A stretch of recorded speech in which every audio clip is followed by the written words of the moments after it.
আসসালামু আলাইকুম ভাইয়া, গতির অধ্যায় থেকে গ্রাফের অনেকগুলো প্রশ্ন আসে এমসিকিউ হিসাবে প্রত্যেকটা বোর্ডে। ত্বরণ রিলেটেড কতগুলো গ্রাফ এমসিকিউ বোর্ড প্রশ্ন আসছে বিগত বছরগুলো নয়, আমরা এখন সেগুলো দেখি। আমাদের ৪৫ নম্বর সিরিয়ালে কোনটি সমত্বরণের গ্রাফ বরিশাল বোর্ড ২১ সালে আসছে। সমত্বরণ বলতে আমরা কি বুঝি? প্রত্যেক সেকেন্ডে ত্বরণ একই থাকবে, তাই না? আচ্ছা দেখো তবে এখানে কি বলছে, v/t যেখানে সময় শূন্য যদি আমরা হিসাব করি তাহলে কি হবে, ভি এর একটা ভ্যালু আছে এখানে। সময় যখন শূন্য, সময় যখন বৃদ্ধি পাচ্ছে তখন ওয়াই এর মানটা কি ধীরে ধীরে কমে যাচ্ছে না? তার মানে কি বেগ হ্রাস পাচ্ছে। বেগ যদি সুষমভাবে হ্রাস পায়, এটা সরল রেখা, তাই প্রত্যেক বিন্দুতে ঢাল এক, v/t ত্বরণ, তাই না? তার মানে কি এই ঢাল এখানে যেহেতু প্রত্যেক বিন্দুতে এক, তার মানে কি সুষম, কিন্তু এখানে তো বেগ হ্রাস পাইছে, বৃদ্ধি পায় নাই, তার মানে এটা সুষম মন্দন বোঝায়, ত্বরণ না। তাহলে আমরা এটাকে বলতে পারতেছি না।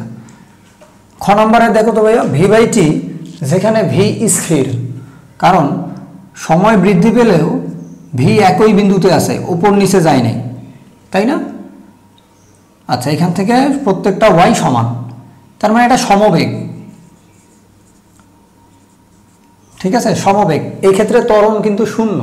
আচ্ছা এখন দেখি এখানে কি সময় বৃদ্ধির সাথে সাথে বেগ অর্থাৎ ওয়াই অক্ষে বেগ বৃদ্ধি করছে না? এই যে ওয়াই অক্ষ ধীরে ধীরে বড় হচ্ছে এবং সেটা একটি সরলরেখায়। আর সরলরেখাটা যেহেতু এই সরলরেখা ঢাল যেহেতু আমাকে ত্বরণ নির্দেশ করে v/t ইকুয়ালে, তার মানে কি এই ক্ষেত্রে ত্বরণটা হবে সুষম। তাহলে উত্তর হবে গ। ঘ নম্বর দেখার প্রয়োজন নাই, দেখাই যাচ্ছে যেখানে কার প্রথম দিকে সময়ের সাথে যে পরিমাণ বেগ পরিবর্তন হয় শেষের দিকে ওই পরিমাণ পরিবর্তন হয় না, কারণ এখানে প্রায় শেষের দিকে সমবেগ হয়ে যায়। আচ্ছা এখন আমরা দেখি 46 নম্বর। 46 নম্বরে কি বলছে যে এপি রেখার ঢাল হচ্ছে কি বোঝায় আর কি। দেখো তো ভাই এখানে ভি আর এখানে টি, এটা কি না এই রেখাটা, যদি এই বরাবর ওয়াই বরাবর ভি থাকে, ওয়াই বরাবর যে ভ্যালু সেটা ভি, আর এই বরাবর যে ভ্যালু আছে সেটার নাম হলো টি। তাহলে যদি আমরা এখানে থেটা কল্পনা করি তাহলে ট্যান থেটাকে আমরা ঢাল বলি, তাই না? এই ট্যান থেটা মানে কি y/x, y মানে কি y/x, y/x আমরা কি বলতে পারি v/t, আর v/t মানে কি ত্বরণ a। এই জন্য আমরা বারবার বলতেছিলাম ওই রেখার ঢাল মানে ত্বরণ যখন বেগ বনাম সময়। তাহলে এখানে কি বেগ প্রথম সেকেন্ডে এবং শেষ সেকেন্ডে কি বৃদ্ধি পাচ্ছে না হ্রাস? যদি বৃদ্ধি পায় তাহলে তো সুষম ত্বরণ, আর যদি হ্রাস পায় মন্দন, এক্ষেত্রে তো বৃদ্ধি পায়, তাই না? তাহলে কি হয়? সুষম ত্বরণ, সুষম বেগ সুষম ত্বরণ, এই যে এটা উত্তর। এখানে সমবেগ অসম মনে করলাম যে ত্বরণ লেখা ছিল, ভুলে গেছি লিখতে। আচ্ছা তাহলে কি আমাদের এই দুটো ক্লিয়ার? ঠিক আছে, আমরা এখন দেখি আমাদের 47 নম্বর কি ছিল, যে স্থির অবস্থান থেকে কোন বস্তুর যাত্রা সুষম ত্বরণের লেগ বোঝায়। আচ্ছা স্থির অবস্থান থেকে কোনো একটা বস্তু যাত্রা শুরু করছে, ঠিক আছে, তো কিভাবে চললে মানে সমত্বরণে চললে তার লেগটা কেমন দেখতে হবে এটা জানতে চাইছে। স্থির অবস্থান মানে কি যখন সময় শূন্য তখন তার দূরত্ব নাই, বেগ নাই, শূন্য, অর্থাৎ 0 থেকে তার যাত্রা শুরু, 0 থেকে যাত্রা শুরু, এটা কি অতিক্রান্ত দূরত্ব, আর এখানে হচ্ছে সময়। সময় পরিবর্তনের সাথে সাথে আমার অতিক্রান্ত দূরত্ব পরিবর্তিত হয়েছে না, বৃদ্ধি পেয়েছে। তাহলে এই ক্ষেত্রে এই রেখার ঢাল আমাকে কি বলবে? s/t, s/t মানে কি v, তাহলে তো এখানে বেগ বোঝায়, তাহলে এটা না।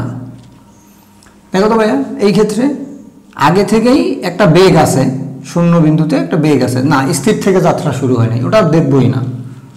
আচ্ছা যখন সময় শূন্য তখন বেগ শূন্য, ঠিক আছে, সময় বৃদ্ধির সাথে সাথে বেগ বৃদ্ধি পাইছে, এই যে ওয়াই বড় হচ্ছে ধীরে ধীরে, আর v/t মানে ত্বরণ। যদি ত্বরণ হয় তাহলে এই রেখার ঢাল সমত্বরণ, সুষম ত্বরণের লেগ, এই যে উত্তর গ। এখন কথা হচ্ছে ঘ নম্বর কি হবে দেখি একবার।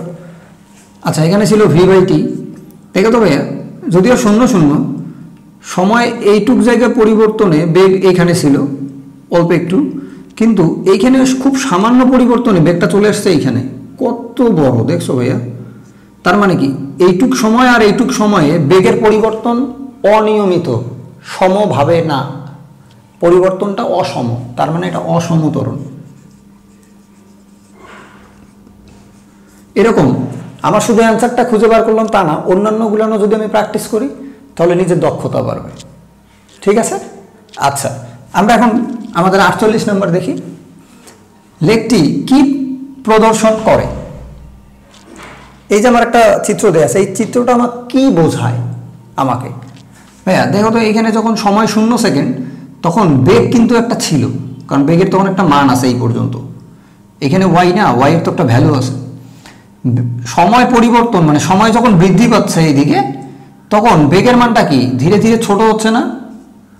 তাহলে কি বেগ হ্রাস পায়? হ্রাস। তাহলে বেগ যদি হ্রাস পায় আর একটা সরলরেখা বরাবর হয়, আমরা জানি সরলরেখা যেই দিকেই থাক না কেন, এই দিক এই দিক এই দিক এই দিক এই দিক, যেই দিকেই থাক, ওর প্রত্যেক বিন্দুতে তার ঢাল কি হবে? ধ্রুব, মানে একই।